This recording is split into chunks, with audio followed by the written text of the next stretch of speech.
On April 5, 1722, the captain of a sailing ship noticed something on an island opposite. It was unlike anything he had ever seen before. The island was small and treeless, located in the middle of the South Pacific.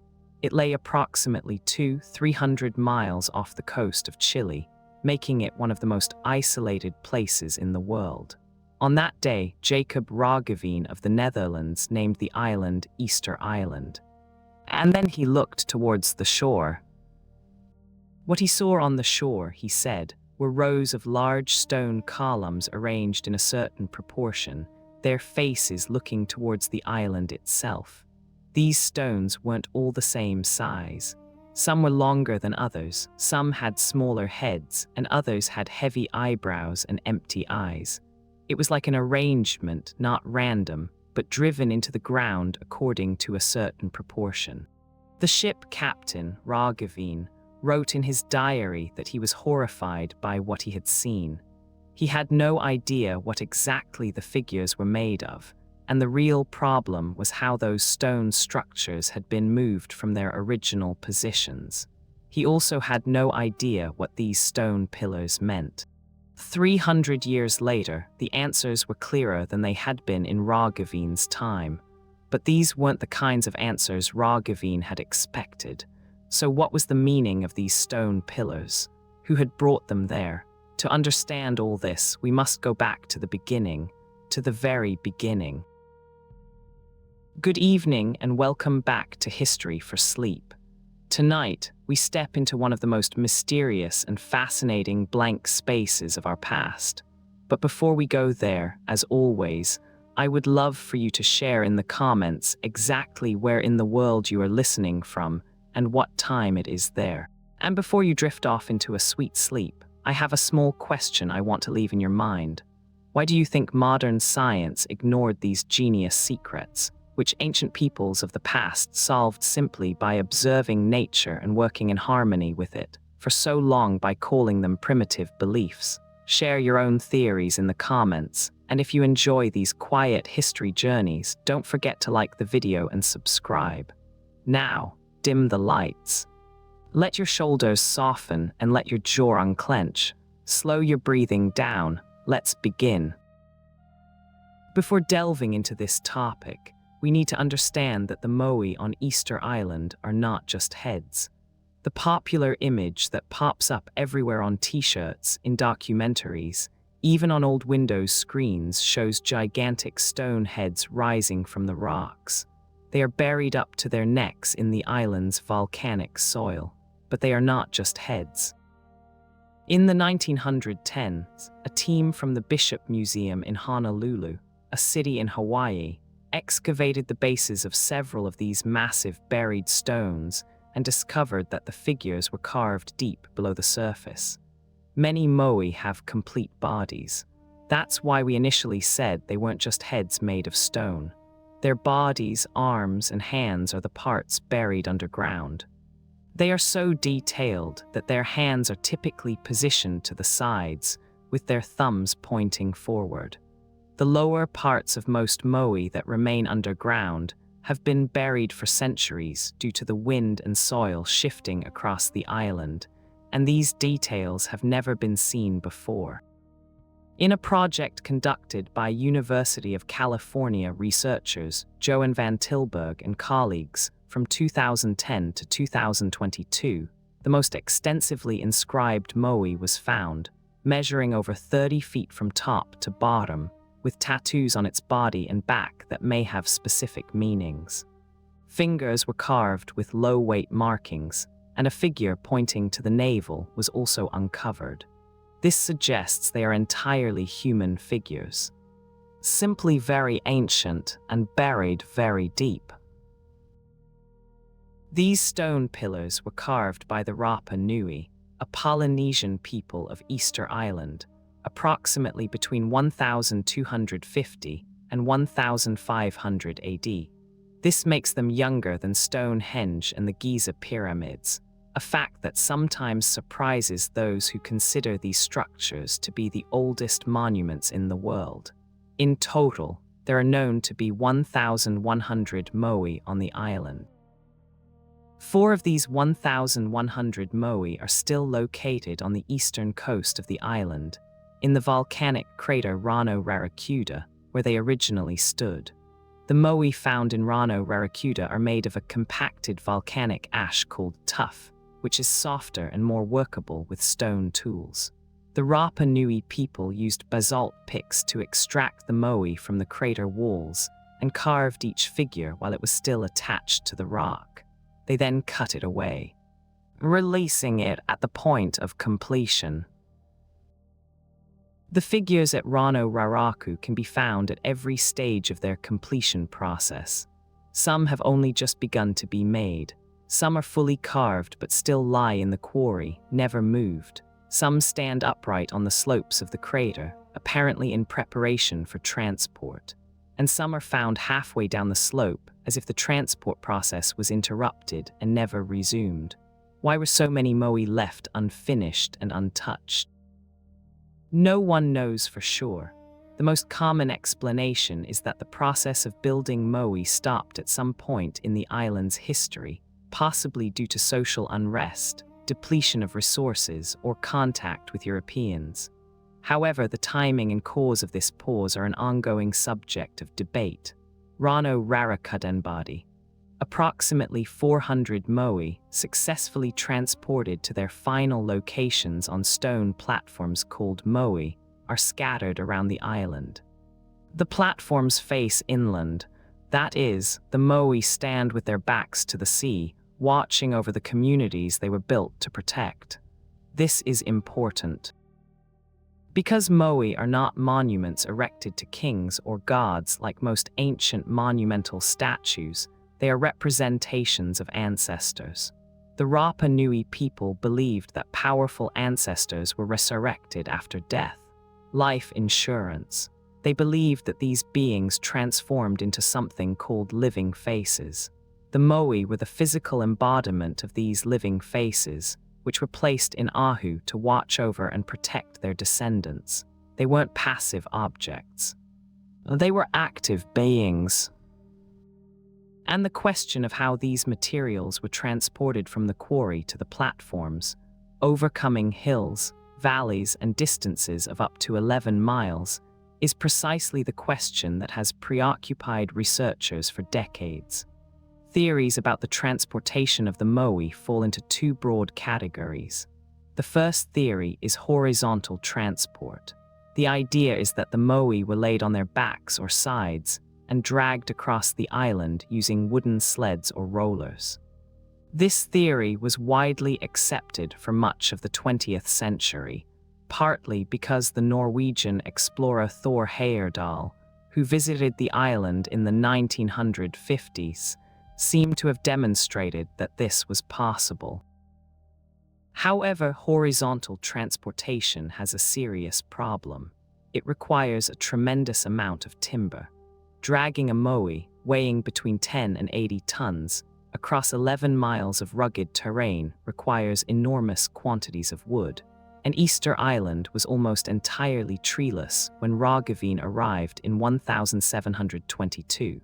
This led to one of the most cited arguments about Rapa Nui history.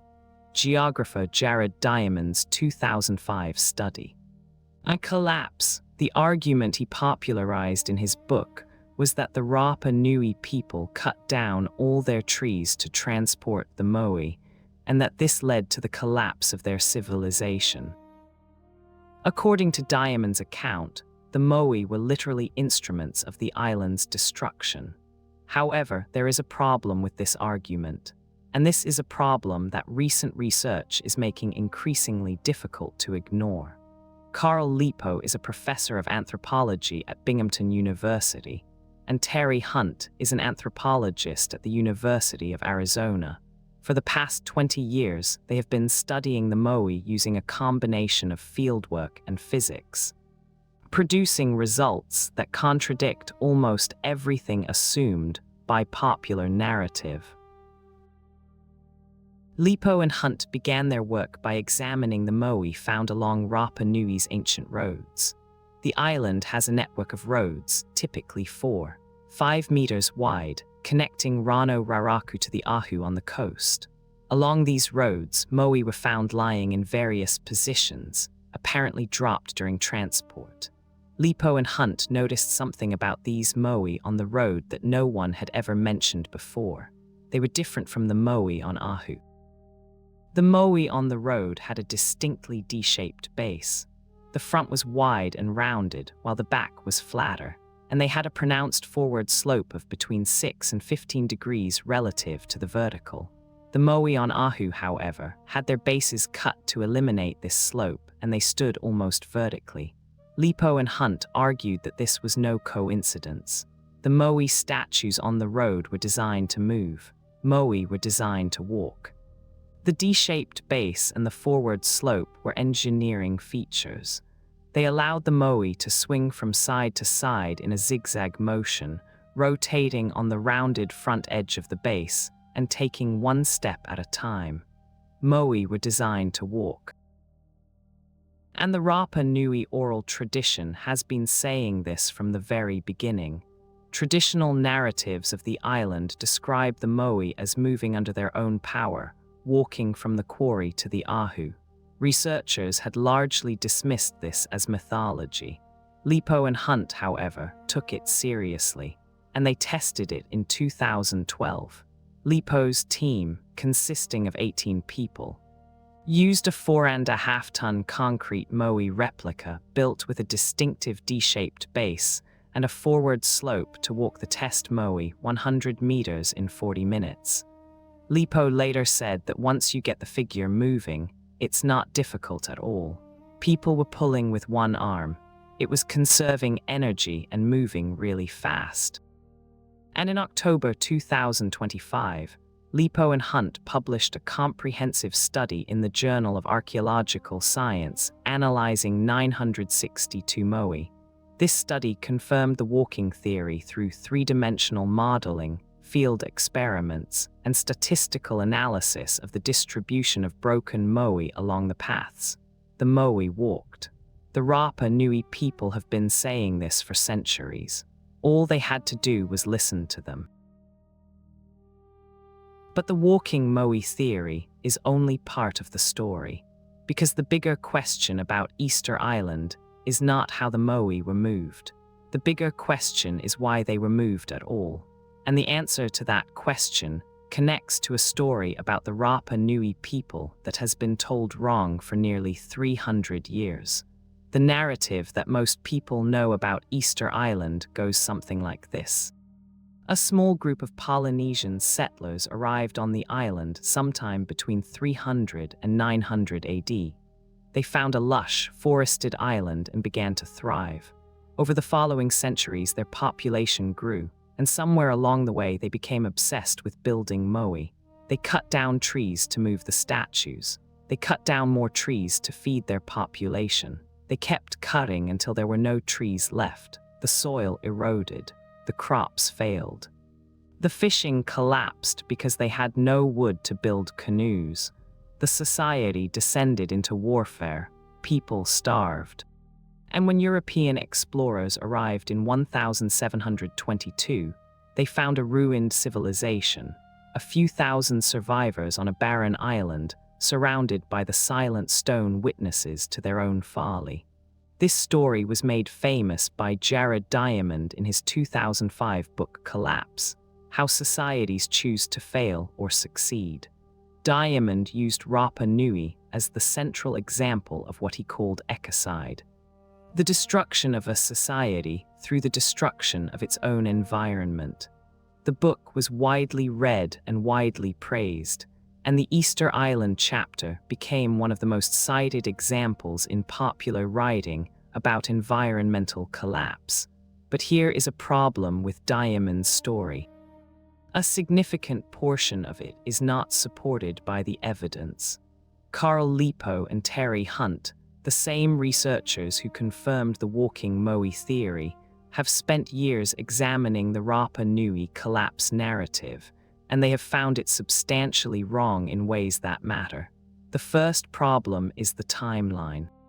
Diamond assumed that the Rapa Nui arrived on the island around 800 AD, and that their population grew to between 10,000 and 15,000 people before collapsing. But radiocarbon dating of the earliest human sites on Rapa Nui, conducted by Hunt and published in Science in 2006, pointed to a much later arrival date, somewhere around 1200 AD. And if the Rapa Nui arrived in 1200 rather than 800, the timeline of their history is dramatically compressed.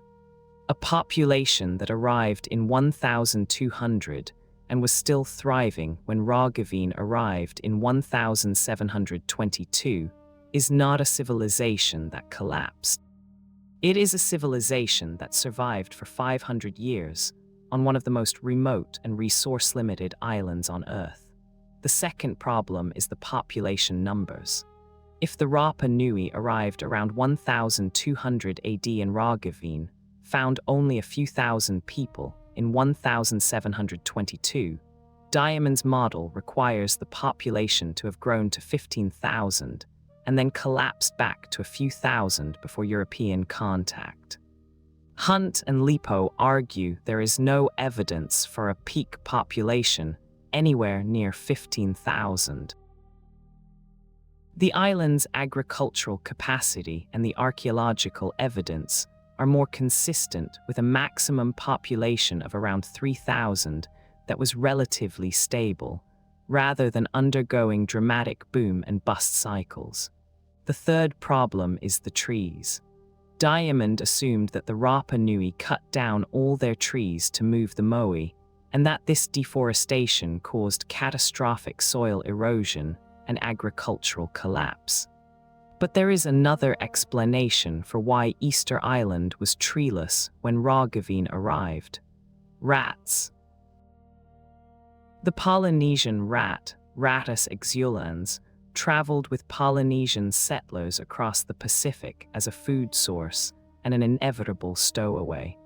And Polynesian rats have a documented habit of eating the seeds and seedlings of trees, which prevents forests from regenerating even after individual trees die of natural causes.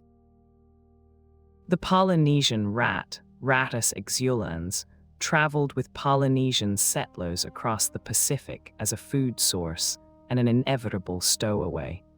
And Polynesian rats have a documented habit of eating the seeds and seedlings of trees, which prevents forests from regenerating even after individual trees die of natural causes. They were collapsed by it. When Roggeveen arrived in 1722, he estimated the population at roughly 2,000 to 3,000 people. That is not the remnant of a collapsed civilization. That is a functioning society on a small, remote island. But what happened after 1722 was catastrophic. European ships brought diseases to which the Rapa Nui had no immunity: smallpox, tuberculosis, dysentery. The same epidemics that devastated indigenous populations across the Americas and the Pacific struck Rapa Nui with particular severity because the island was so small and the population so concentrated. And then came the slave traders. In December 1862, Peruvian slave ships arrived at Rapa Nui and, in a series of raids, kidnapped approximately 1,400 people, roughly half the island's remaining population. The victims included almost all of the island's leaders, priests, and people with knowledge of the island's oral traditions and written script called Rongorongo. The Rongorongo script has never been deciphered. The people who could read it were taken to Peru. International pressure eventually forced Peru to repatriate the survivors, but of the 1,400 people who had been kidnapped, only 15 survived the return voyage, and those 15 brought smallpox back with them. By 1877, the Rapa Nui population had fallen to 111 people. 111, from a functioning society of 2,000 to 3,000 people to 111 survivors in less than 2 centuries of European contact. That is not ecocide. That is genocide. Lipo made this point explicitly in an interview with Binghamton University's news service in 2022. He said the popular narrative of Easter Island's collapse has less to do with the ancient Rapa Nui people than with ourselves. We want a morality tale about environmental destruction. We want a warning about what happens when a society overexploits its resources.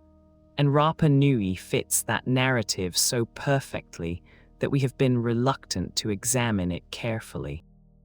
But when you examine it carefully, he said, you find something different. You find a society that arrived on one of the most isolated places on Earth, developed sophisticated agriculture using stone mulch gardens that improved soil fertility, managed their water supply by accessing coastal freshwater seeps during droughts, built extraordinary monuments using ingenious engineering that their own tradition had preserved, and sustained themselves for 500 years. And then Europeans arrived, and within a century and a half, the society was nearly gone. Katrine Jarman, a researcher in bioarchaeology at the University of Bristol, wrote in the magazine Sapiens in 2022 that the takeaway from Rapa Nui should not be a story of ecocide and Malthusian collapse. It should be a lesson in how sparse evidence, a fixation with mysteries, and a collective amnesia for historic atrocities caused a sustainable and surprisingly well-adapted population to be falsely blamed for their own demise. Falsely blamed for their own demise. The Moai are still standing on the Ahu facing inland. They are still watching over a community that nearly ceased to exist, and the people who built them are still there too. The Rapa Nui population of Easter Island today numbers around 8,000 people. They are still there, and here is a comparison that puts all of this in perspective. Stonehenge was built by people whose descendants still live in England. The pyramids of Giza were built by people whose descendants still live in Egypt. The Parthenon was built by people whose descendants still live in Greece. The Moai were built by people whose descendants still live on Rapa Nui.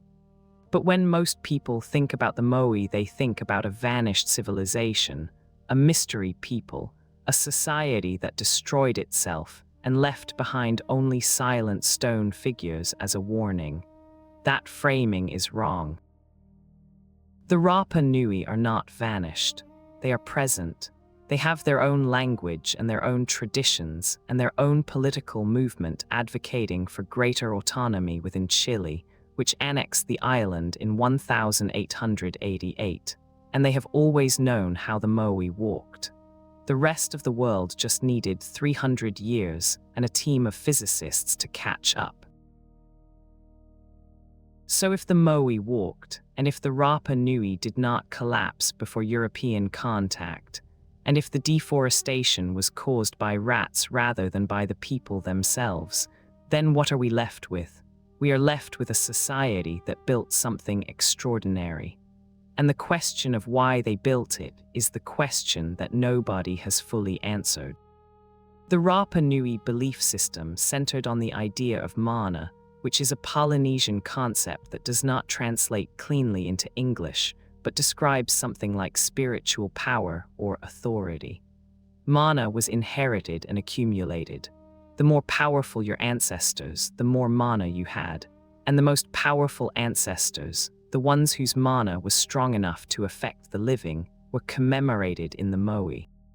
Each Ahu and its associated Moai belonged to a specific kinship group, a clan, and the Moai on that Ahu represented the ancestors of that clan. The clan that built the biggest Moai had the most powerful ancestors, and therefore the most mana. The clan with the most mana had the most authority over land and resources, and the most prestige in the community. This is why the Moai kept getting bigger. The average Moai at an Ahu is about 13 feet tall and weighs around 14 tons. But the largest Moai ever erected, a figure on the Ahu Tongariki on the southern coast of the island, is nearly 30 feet tall and weighs about 80 tons. and the largest moai ever carved, a figure called El Gigant that is still lying unfinished in the Rano Raraku quarry. It is over 70 feet long and would have weighed somewhere around 270 tons if it had ever been completed. It was never completed. Nobody knows exactly why, but the scale of the ambition it represents is extraordinary. A 70-foot stone figure that would have weighed 270 tons, carved by people using stone tools, on an island 24 miles long. That is not the behavior of a society in collapse. That is the behavior of a society at the height of its powers, competing intensely for status and prestige and spiritual authority. The Ahu Tongariki is the largest ceremonial platform on Easter Island. It holds 15 moai, the largest group of erected moai on any single ahu on the island. The tallest of the 15 is nearly 30 feet high, and the Ahu Tongariki moai were all toppled, probably during the period of social upheaval that followed European contact, and lay face down in the grass for centuries. In 1992, a Japanese crane manufacturer called Tadano provided equipment and funding for a project to re-erect the 15 moai of Ahu Tongariki. The project was led by the Chilean archaeologist Claudio Cristino and took 5 years to complete. The 15 moai were raised one by one using modern cranes and equipment, and their ahu was stabilized and restored. They stand again now. 15 figures facing inland across the flat grassy plain of the Poik Peninsula, with the Pacific behind them and the island's interior ahead. They were designed to watch over the living. They are still doing it. But here is the thing about the moai that Lipo and Hunt's research has clarified that changes how you see them. The moai were not built as an expression of royal power or religious authority in the way that the pyramids or the Parthenon were. They were not built by a state with a centralized government and a professional workforce. They were built by competing clans, each working on their own ahu, each trying to honor their own ancestors more impressively than their neighbors were honoring theirs. The moai are the product of competition, distributed, decentralized, community-level competition for spiritual prestige. And that competition produced one of the most remarkable bodies of monumental sculpture anywhere on Earth. Lipo and Hunt calculated that over the roughly 250 years during which moai production was at its peak, the Rapa Nui people were carving, moving, and erecting roughly 4 to 5 moai per year across the island. That is an extraordinary rate of production for a population that never exceeded a few thousand people, all of whom were also farming and fishing and doing every other thing that small island communities need to do to survive. The moai were not built at the expense of the island's survival. They were built alongside it. And there is one more thing about the moai that most accounts do not mention. They had eyes, not carved into the stone like the rest of the figure, but inserted separately.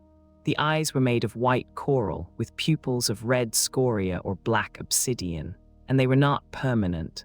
The eyes were inserted into the moai only during ceremonies when the statue's spiritual power was being invoked. Outside of ceremonies, the sockets were empty. This detail was discovered during the restoration work on Ahu now at Anaikna Beach in 1978, when archaeologists found fragments of coral and obsidian near the base of several moai and realized they were looking at the remains of detachable eyes. The Rapa Nui did not carve expressionless stone figures and plant them in the ground. They carved figures that came alive during ceremonies, figures that watched during the rituals and were blind the rest of the time. The moai were not permanent presences in the way we imagine them. They were activated presences. They required human action to wake them up. That changes the picture considerably. The Rano Raraku quarry, where most of the moai were carved, is one of the stranger places in the world. The crater is roughly oval, about a mile across, and it holds a shallow lake in its center. The inner and outer slopes of the crater are dotted with moai in every state of completion. Some are barely roughed out, some are fully formed but still attached to the rock face. Some have been cut free and are standing in the crater slopes, buried to various depths, apparently in the process of being prepared for transport. There are nearly 400 moai still at Rano Raraku. Most of them will never leave. And walking through the quarry, looking at these figures emerging from the volcanic rock, some of them massive and some of them relatively small, all of them facing roughly the same direction, all of them in varying states of completion, you get a sense of a process that was interrupted. Not abandoned out of failure. Interrupted. Something happened that stopped the building, and the evidence suggests that something was European contact, which brought disease and then slave traders, and reduced the population to the point where the labor and the social organization required to move moai could not be sustained. The moai that are still in the quarry are not evidence of failure. They are evidence of catastrophe from outside. And here is where the story of the moai and the story of the Rapa Nui people come together.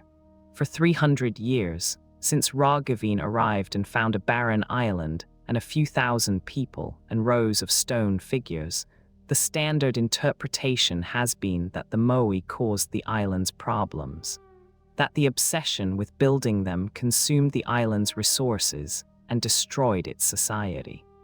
But Lipo and Hunt's research suggests the opposite. The moai were built by a society that was doing well enough to afford them. The society was not destroyed by the moai. The society was destroyed by what happened after Europeans arrived. And the moai, far from being symbols of hubris and collapse, are symbols of ingenuity and community and the deep human need to honor the dead and ask them for protection. They walked from the quarry to the ahu. The Rapa Nui tradition said so, and the physics confirms it. And the people who built them are still on the island, in the houses and the schools and the churches of Hangaroa, the island's only town, 2,300 miles from the nearest continent. They have been there for 800 years. They will be there when the next wave of researchers arrives with better tools and better questions and finds out what else they got wrong about Rapa Nui. The moai will still be watching. So that is the story of the moai, not a mystery about a vanished people who destroyed themselves, not a warning about environmental collapse, not a puzzle that required aliens or supernatural explanations. A story about a Polynesian community that settled one of the most remote places on Earth, built extraordinary monuments to honor their ancestors, moved those monuments using physics and rope, and a technique their own tradition had preserved for centuries. Developed sophisticated agriculture on volcanic soil, managed their water through droughts, and sustained themselves for 500 years. And then Europeans arrived. And the disease and the slave ships did in 2 centuries what 500 years of island life had not done. The Rapa Nui are still there. 8,000 people on a 24-mile island in the South Pacific. They are still speaking their own language.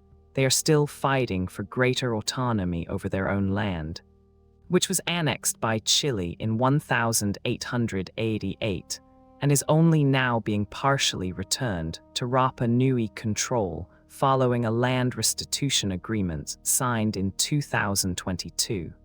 And the moai are still there too.